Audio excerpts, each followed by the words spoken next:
Okay, so for timing, I've taken out the brake pads and pins, etc. But the way I'm going to put it back in is just reverse order. I've cleaned all the brakes, the caliper, etc. Now I'm going to put the brake pads in. An inner and an outer. These have worn down, so these are like 25. They supply you, Brembo supplies you with lubricant just to stop the squeaking. I always put a little bit on this side just to hold it. And then what you do is you put some on the edging, because that's where it rides. And that will stop the brakes from squeaking.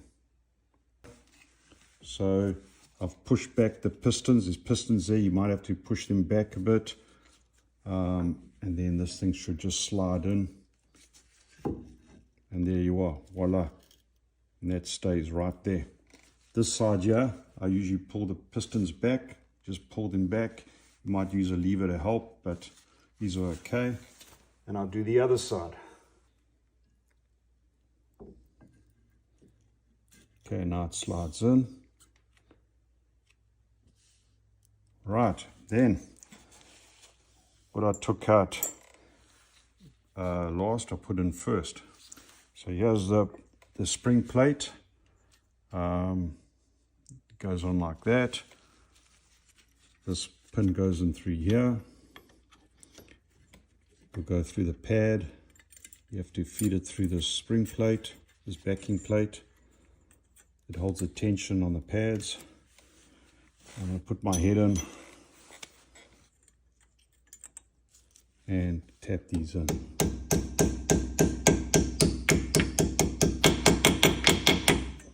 And that's in. Then the next one, get rid of that hose there, brake hose, brake lining. Brake line, I should say. And then push this in until it's on the hole. And then you